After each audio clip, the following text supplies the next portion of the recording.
सियावर रामचंद्र जी की जय। रामायण बालकांड मास परायण का 10वां विश्राम भाग 4। श्री दशरथ जी अपनी मंडली सहित विराजमान हुए। उनके वैभव को देखकर लोकपाल भी लजा गए। समय समय पर देवता फूल बरसाते हैं और भूदेव ब्राह्मण समयानुकूल शांति पाठ करते हैं। आकाश और नगर में शोर मच रहा है, अपनी पराई कोई कुछ भी नहीं सुनता। इस प्रकार श्री रामचंद्र जी मंडप में आए और अर्घ्य देकर आसन पर बैठाए गए। आसन पर बैठाकर आरती करके दूल्हे को देखकर स्त्रियां सुख पा रही हैं। वे ढेर के ढेर मणि वस्त्र और गहने न्यौछावर करके मंगल गा रही हैं।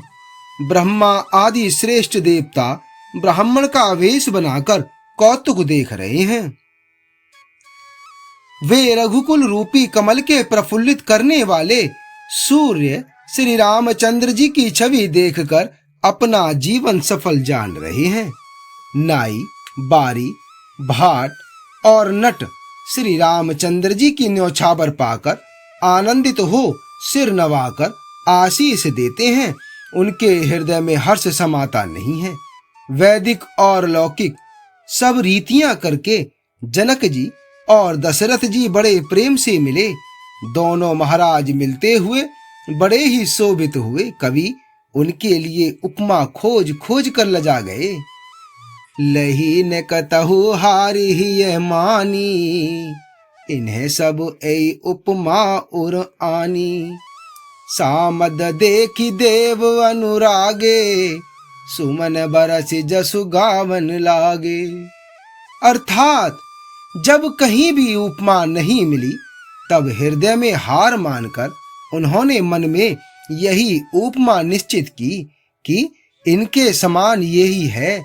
समधियों का मिलाप या परस्पर संबंध देखकर देवता अनुरुक्त हो गए और फूल बरसाकर उनका यश गाने लगे। वे कहने लगे, जब से ब्रह्मा जी ने जगत को उत्पन्न किया तब से हमने बहुत विवाह देखे सुने, परंतु सब प्रकार से समान साज समाज और बराबरी के पूर्ण समता युक्त समधि तो आज ही देखे हैं। देवताओं की सुंदर सत्यवाणी सुनकर दोनों ओर अलौकिक प्रीति छा गई। सुंदर पावड़े और अर्घ देते हुए जनक जी दशरथ जी को आदर पूर्वक मंडप में ले आए। मंडप को देखकर उसकी विचित्र रचना और सुंदरता से मुनियों के मन भी हरे गए, मोहित हो गए। सुजान जनक जी ने अपने हाथों से ला लाकर सबके लिए सिंहासन रखे। उन्होंने अपने कुल के इष्ट देवता के समान वशिष्ठ जी की पूजा की और विनय करके आशीर्वाद प्राप्त किया। विश्वामित्र जी की पूजा करते समय की परम प्रीति की रीति तो कहते ही नहीं बनती। राजा ने वामदेव आदि ऋषियों की प्रसन्न मन से पूजा की, सभी को दिव्य आसन दिए और सबसे आशीर्वाद प्राप्त किया। फिर उन्होंने कौशलाधीश राजा दशरथ जी की पूजा उन्हें ईश महादेव जी के समान जानकर की, कोई दूसरा भाव न था। तदनंतर उनके संबंध से अपने भाग्य और वैभव के विस्तार की सराहना करके हाथ जोड़कर विनती और बड़ाई की। राजा जनक जी ने सब बारातियों का समधि दशरथ जी के समान ही सब प्रकार से आदर पूर्वक पूजन किया और सब किसी को उचित आसन दिए। मैं एक मुख से उस उत्साह का क्या वर्णन करूं। सकल बारात जनक सन्मानी, दान मान विनती बरबानी। विधि हरि हरु दिशिपति दिन राओ, जे जान ही रघुवीर प्रभाऊ। अर्थात राजा जनक ने दान मान सम्मान विनय और उत्तम माड़ी से सारी बारात का सम्मान किया। ब्रह्मा विष्णु शिव दिक्पाल और सूर्य जो श्री रघुनाथ जी का प्रभाव जानते हैं, वे कपट से ब्राह्मणों का सुंदर वेश बनाए बहुत ही सुख पाते हुए सब लीला देख रहे थे। जनक जी ने उनको देवताओं के समान जानकर उनका पूजन किया और बिना पहचाने भी उन्हें सुंदर आसन दिए। कौन किसको जाने पहचाने, सबको अपनी ही सुध भूली हुई है। आनंद कंद दूल्हे को देखकर दोनों ओर आनंदमय स्थिति हो रही है। सुजान सर्वज्ञ श्री रामचंद्र जी ने देवताओं को पहचान लिया और उनकी मानसिक पूजा करके उन्हें मानसिक आसन दिए। प्रभु का शील स्वभाव देखकर देवगण मन में बहुत आनंदित हुए। रामचंद्र मुख चंद्र छवि लोचन चारु चकोर, करत पान सादर सकल प्रेम है प्रमोदुन थो। श्री रामचंद्र जी के मुख रूपी चंद्रमा की छवि को सभी के सुंदर नेत्र रूपी चकोर आदर पूर्वक पान कर रहे हैं। प्रेम और आनंद कम नहीं है, अर्थात बहुत है। समय देखकर वशिष्ठ जी ने सतानंद जी को आदर पूर्वक बुलाया। वे सुनकर आदर के साथ आए। वशिष्ठ जी ने कहा, अब जाकर राजकुमारी को शीघ्र ले आइए। मुनि की आज्ञा पाकर वे प्रसन्न होकर चले। बुद्धिमती रानी पुरोहित की वाणी सुनकर सखियों समेत बड़ी प्रसन्न हुई। ब्राह्मणों की स्त्रियों और कुल की बूढ़ी स्त्रियों को बुलाकर उन्होंने कुल रीति करके सुंदर मंगल गीत गाए। श्रेष्ठ देवांगनाएं जो सुंदर मनुष्य स्त्रियों के वेश में हैं, सभी स्वभाव से ही सुंदरी और श्यामा 16 वर्ष की अवस्था वाली हैं। उनको देखकर रनिवास की स्त्रियां सुख पाती हैं और बिना पहचान के ही वे सबको प्राणों से भी प्यारी हो रही हैं। उन्हें पार्वती, लक्ष्मी और सरस्वती के समान जानकर रानी बार बार उनका सम्मान करती हैं।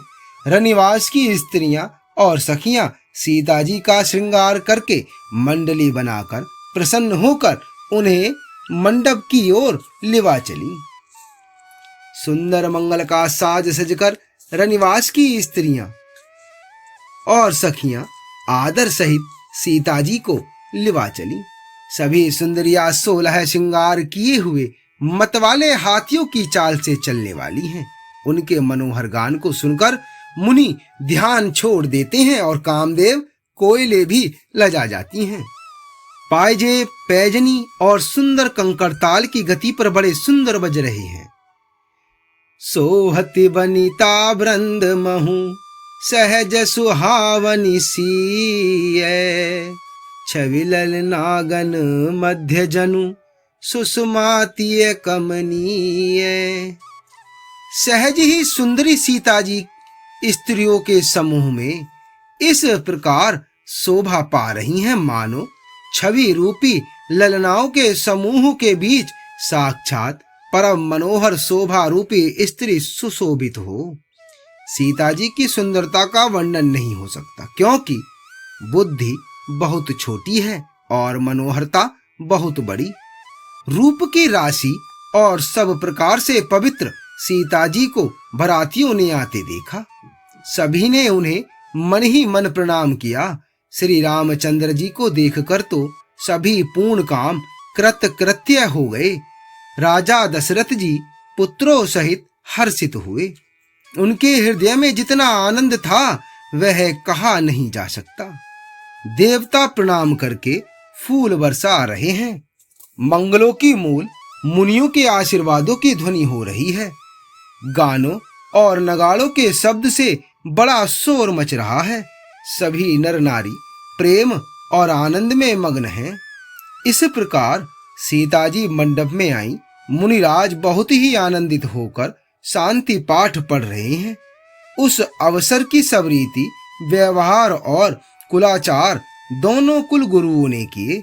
कुलाचार करके गुरुजी ने प्रसन्न होकर गौरी जी, गणेश जी और ब्राह्मणों की पूजा करा रहे हैं, अथवा ब्राह्मणों के द्वारा गौरी और गणेश की पूजा करवा रहे हैं। देवता प्रकट होकर पूजा ग्रहण करते हैं, आशीर्वाद देते हैं और अत्यंत सुख पा रहे हैं।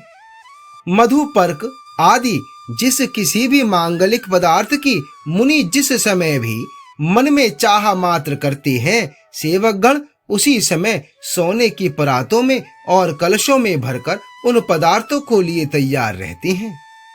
स्वयं सूर्यदेव प्रेम सहित अपने कुल की सब रीतियां बता देते हैं और वे सब आदर पूर्वक की जा रही हैं।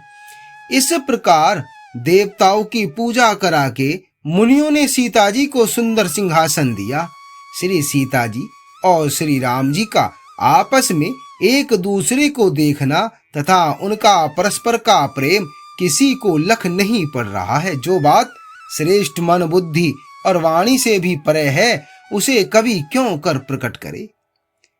होम समय तनु धरि अनलु अति सुख आहुति लेहि, विप्र वेश धरि वेद सब कही विवाह विधि देहि।